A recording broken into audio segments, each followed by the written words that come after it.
So hello, everyone. Thank you so much for joining me for this session. My name is Naima Kozier, and I'm with the Reproductive Health National Training Center, as well as JSI Research and Training Institute. And I am absolutely delighted to welcome you to today's session, Strengthening Preconception Health Service Delivery in Title X Agencies. So during our brief time together, I'm going to describe the Reproductive Health National Training Center strategies to build Title X provider capacity for improving maternal health outcomes, and doing this specifically through preconception health. I'll also identify 5 steps that reproductive health providers can take to enhance awareness of, access to, and quality to preconception health services. So if we can just begin by talking a little bit about the Title X program. So Title X remains the only federal policy devoted solely to providing comprehensive, confidential, and voluntary family planning services to all, regardless of their ability to pay. And so when we talk about family planning services, we define those as any services related to contraception, pregnancy testing and counseling, infertility, preconception health, which we'll be talking about today, and sexually transmitted infections. The funding is competitively awarded by the Office of Population Affairs, and you'll get a link in the chat with that website if you want to learn more about Title X. And essentially, this funding creates a network of public and private nonprofit health and community-based clinics. And the majority of Title X clients are female, under 30 years old, and low income. So let's do a little bit of deeper dive into the toolkit that we're offering to these programs, but is totally applicable to anyone that's working in reproductive health. And so the RHNTC, so the Reproductive Health National Training Center, I'll refer to it as RHNTC moving forward, is managed by JSI Research and Training Institute. And we are one of 2 national training centers that's funded by the Office of Population Affairs to work very closely with Title X providers. And so the RHNTC really exists to ensure that personnel working on OPA-funded Title X, as well as their teen pregnancy prevention projects, have the knowledge and skills and resources that they need to deliver high-quality services and implement high-quality programs. And because maternal mortality is impacted by providing preventive services to Title X and TPP, teen pregnancy prevention clients, the Office on Women's Health is providing funding to our training center to, again, build the capacity of those to promote women's health and prevent maternal mortality through a number of areas. So fertility awareness, as well as improving preconception health. And so to achieve this goal, we are, again, providing training, technical assistance, and knowledge management across all of these subject areas. And so when you do get a chance, the RHNTC website is on in the chat. We'd love for you to check it out when you have a moment. So to support the Title X preconception health services, in 2021, we collaborated with the University of North Carolina, Chapel Hill School of Medicine, as well as the School of Social Work, to develop a free preconception health toolkit. And our hope is that with this toolkit, it really help reproductive health providers, family planning providers, to improve preconception health knowledge and practices, strengthen the preconception health services to support clients in attaining as well as maintaining optimal health, integrate the contextual and all the environmental factors that are involved in preconception health service delivery. And then finally, and not to be last at the forefront, helping to reduce disparities in maternal and pregnancy outcomes. So those are our intentions with this toolkit. And the toolkit itself has 5 proposed steps. So it involves agency assessment, an expansion of opportunities for staff to engage in preconception health interventions, routinely conducting high quality preconception health assessments for clients, strengthening the quality and responsiveness of those services, and finally, to collaborate with our community partners, because we all know it is a lot that's involved in preconception health. And so we do have to collaborate with other partners. So let's begin with step one. And in this essential step, family planning agencies or reproductive health providers and clinics should be assessing the services they are providing. And of course, identifying any gaps between their current practice and the recommended practice. So within this step, there are 4 recommended activities: a review of current preconception health evidence-based guidelines, also to assess the extent to which the policies and protocols do reflect evidence-based recommendations. And then the final activity in this step is to be tracking preconception health measures over time, right? Because that will help us identify opportunities to expand the services and improvements. Just to give you a little preview of the resources that are included in this step of the toolkit, we were so excited to again work with our partners at University of North Carolina at Chapel Hill to develop a number of resources. And there are 3 in particular I did want to highlight that they created for us that is really essential to this step. And the first is a preconception health services component assessment. And this helps sites methodically kind of look at each aspect of the recommended preconception health care and document, again, where their agency is currently implementing those policies and where maybe there's some inconsistencies and they can strengthen those areas. The second resource is a chart audit form, and this can be used as a spot check to kind of see where provided preconception health services, what's being provided, as well as inform quality assurance and improvement efforts. And then the final tool that goes with this first step is the social determinants of health resource and referral assessment. And again, this is another opportunity to kind of see what referral sources you have that really do support food insecurity or unstable housing, right, that some of our clients may be facing.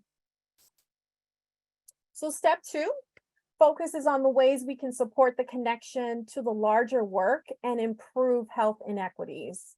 So the first recommendation under this step is to train our staff on root cause analysis of reproductive and sexual health inequities, and as well as the ongoing harms that are being experienced by communities of color. There are a couple of resources that we link to that we think are really good for this step. And there's plenty of free training by the Office on Minority Health, but we also encourage you to look at any local organizations that may be providing sexual and reproductive health equity training. The second is to continue providing training for staff on shared decision-making and client-centered care. And then the third is to make sure that staff have training on the foundations of preconception care and counseling.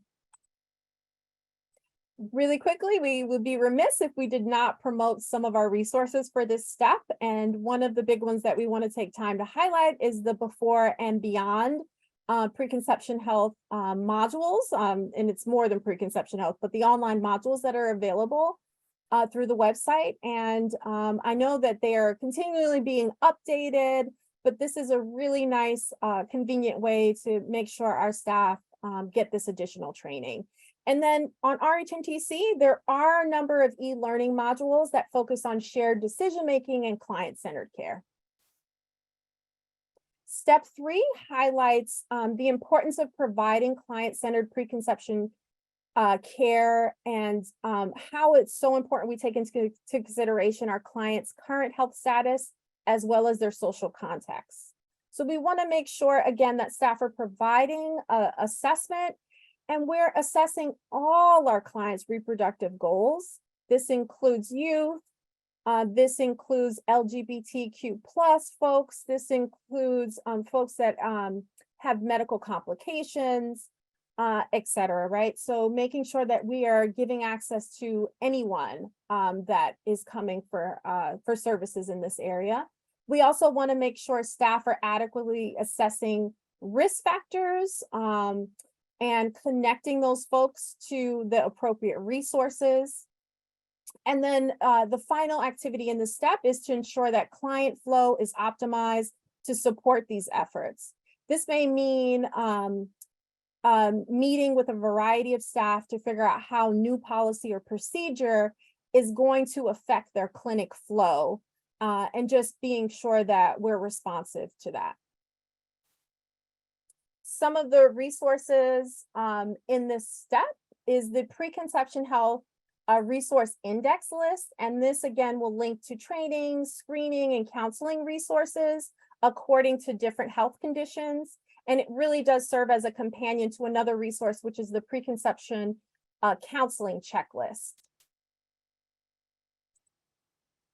Step 4 is to make sure that the resulting education, counseling care, and referrals are, again, aligned to evidence-based guidelines and take into account the goals and the social needs and the contextual factors, right, when we are assessing our clients. And of course, it is important that any risk reduction strategies are aligned to that assessment and again, are actionable for our clients, right? It's the worst thing ever. We give lots of recommendations, but none of them are actionable based on that individual client's context. And then providing clinical as well as non-clinical referrals. Again, that comes with the social determinants of health referral tool that we had in an earlier step. And then finally, making sure we're getting consistent feedback from our clients on their experience, right?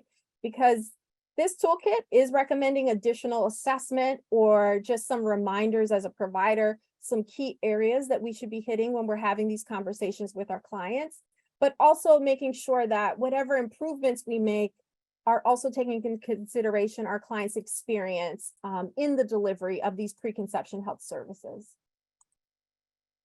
The final step brings us to our collaboration with our partners. As we are attempting to address maternal morbidity, maternal mortality, we cannot do this alone. And because preconception health is so tightly intertwined with other social determinants of health, we have to be willing to work in alliance, in collaboration with community partners. And so this step of the toolkit is just a reminder that we cannot address and mitigate all these health inequities just by one sector, so only reproductive health, right? And that, collaboration across sectors, housing, education, urban planning are going to be really, really essential to achieve all of the health outcomes that we're trying to achieve. And just to transition before I close and we open it up for some discussion, I did want to share an example of a Title X's usage of this toolkit. One of our challenges as the website being our main platform, one of our many platforms, we do offer in-person training and we do offer technical assistance, but one of our main platforms is the website. So when we do share these tools, it is hard for us to get evaluation data beyond the counts of folks who might have downloaded it and accessed it, right? And so I did want to share one example from the Kansas Department of Health and Environment on how they actually use the tool. They offer free monthly virtual trainings to their professionals, and it's actually very diverse group. It includes professionals and providers from Title X, their maternal and child health work, as well as home visiting and early childhood development. And so along with these monthly virtual trainings, I was really impressed is that it's getting together folks that are working all in one area, but different funding streams. And sometimes we get siloed in those different funding streams, but opportunities for everyone that is working towards one particular goal to come together and kind of learn, and then share what's working and what are areas that need to be changed. And so what Kansas did is they shared this toolkit as part of Preconception Health Awareness Month. And we're really hoping to learn more about how the Kansas community found the toolkit, give us any feedback on what could be strengthened. But on RHNTC is a little profile on what Kansas did. So if you are interested, you can check that out and learn more. And we would love to engage with all of you. There's a number of different ways. You can subscribe to our newsletter. You can contact us directly through rhntc.org. Sign up for an account where you can access all of our resources. They're not just for Title X grantees, it's available to all. And if you are on social media, you can definitely follow us on Twitter. So with that, we would love to open it up for questions.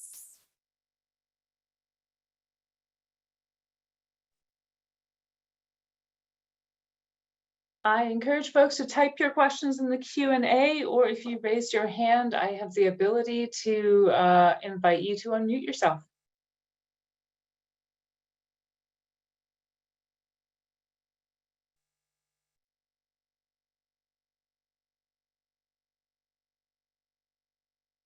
And while we're waiting for questions, again, we would love to hear if this is your first introduction to the toolkit and you are considering implementing it, we would love to get your feedback. We constantly are updating our resources, our tools, and it's just a great opportunity to tell us what worked. If there were additional resources you would recommend, we just take so much value in the folks who are doing the work, and to give us feedback on the resources we're offering the field. Hi, Catherine. It's so good to see you. I'm happy you're here. It was a pleasure collaborating with you. And by the way, Catherine, the Kansas Grantee Spotlight has been an ongoing example of how folks can use our resources. So thank you so much.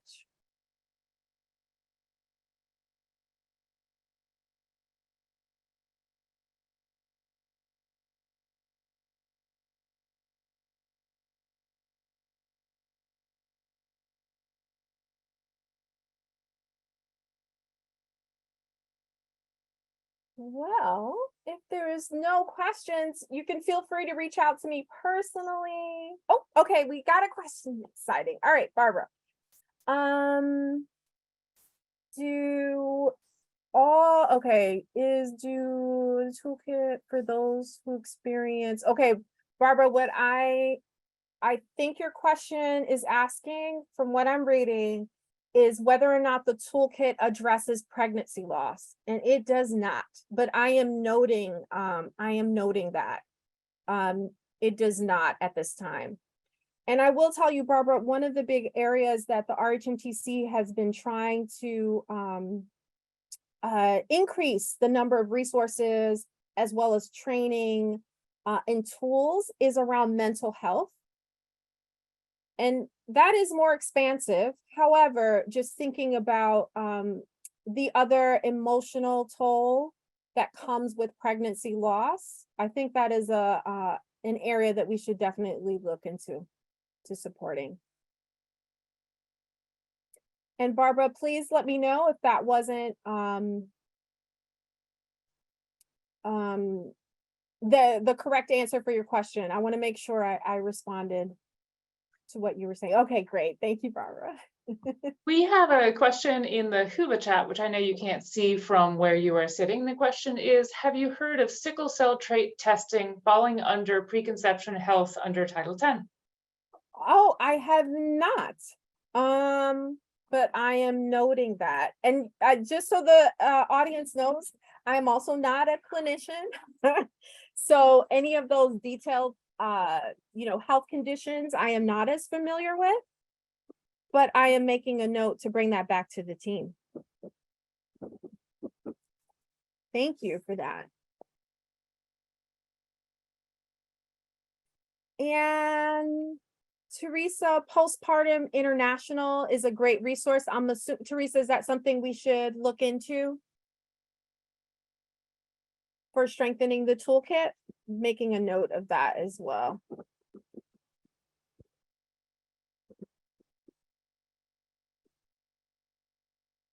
And I see from Cynthia, Virginia's Title V and reproductive health team have piloted a program, for pregnancy loss. Would love to share what we're doing and have learned so far. That would be amazing, Cynthia. Cindy, I don't know if you meant to post that just in the Q&A, which only comes to us with, I'm not sure actually if everyone can see it, but you may want to repost that again in the chat if you want to be sharing your personal email address or professional email address with the world here.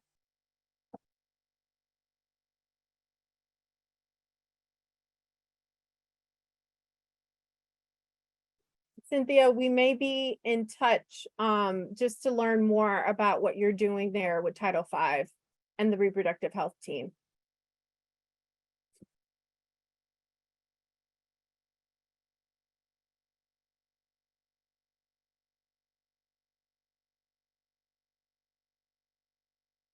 Yes, we got a question if slides will be made available. It will, along with the recording of today's session. We here at NMHIS are aiming to get everything up within the next 2 weeks, and everyone who has been able to log on so far, you will have access to this platform for 3 months. Wonderful. Thank you, Allison. And I see Gail's comment here.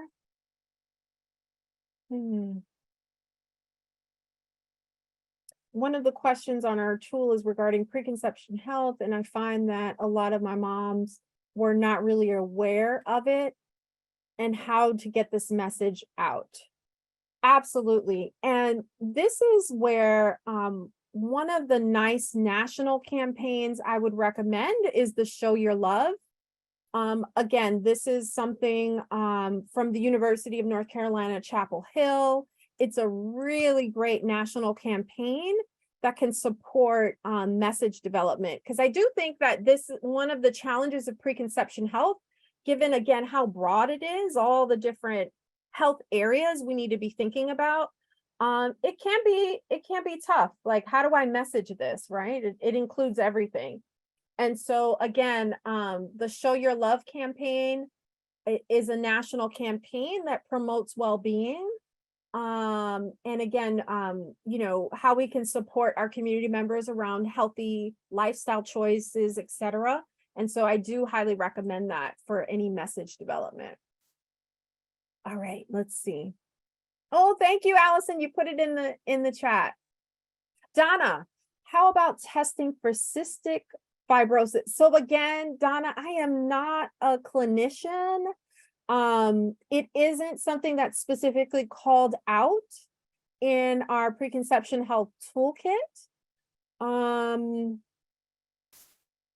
I'm not sure if others in the chat, I call on our community who's in the session now to share any comments for Donna on that. Donna specifically asking about testing for cystic fibrosis.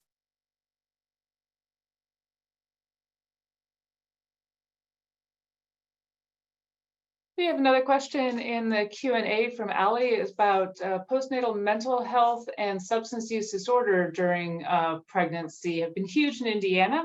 Are there any topics to address substance use disorder, tobacco use, or mental health in the preconception toolkit? Yes, and there are, Ali, some resources overall in the RHNTC website. So if you go to rhntc.org, you can actually just put that in the search and it will pull up all of our resources for all three areas that you're mentioning: substance use disorder, tobacco use, and mental health. Absolutely. And also, Ali, and this is for everyone, when you check out the preconception health checklist, it will again kind of give providers that reminder around all of these areas and then a corresponding resource. And RHNTC is just one of the sources, right? There's many of different places we can go to for supporting having those conversations with our clients.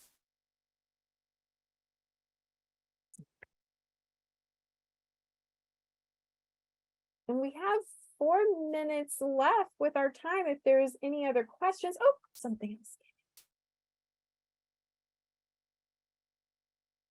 So this one says, Ohio Title X program has developed 2 separate evidence preconception health curricula for clinicians and community members in collaboration with our government resource center. That sounds amazing. And we'll be piloting it soon, starting October 1st with the Title X subrecipients. We would love to have the results of that. That would be amazing.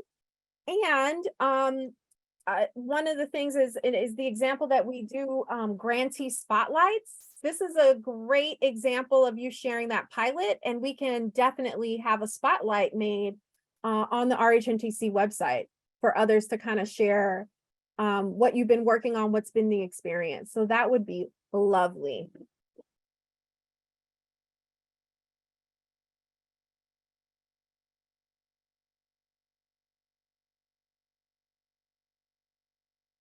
Thank you, Allison. Yeah, just an example of the spotlights that we do. It's just an opportunity to share across Title X grantees as well as subrecipients of what is this, all this TA, all these resources, what does it look like in practice? How are folks using these tools?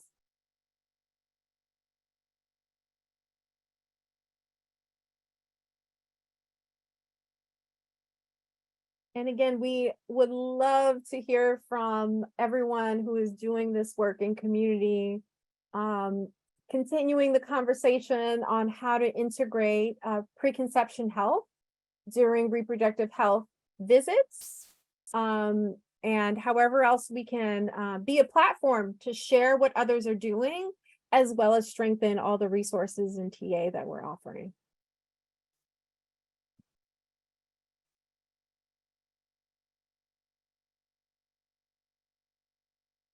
Yep.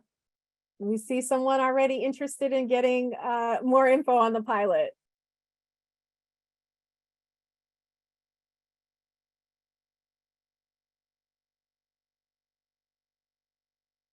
Naima, thank you so much for your presentation today. Folks, if you've seen people making comments that you would like to follow up with, I encourage you to explore the networking features within the Whova app. Please come back and check out the recordings and slides for sessions you haven't made it to, or maybe share your login information with colleagues if you think they might want to get in here and look at these resources. We will make them available in the future as well at maternalhealthlearning.org. Thank you and have a fantastic day. Thanks, everyone. Thank you for everything you are doing in terms of all of these efforts. This is something, again, we cannot do alone. So thank you for all your work.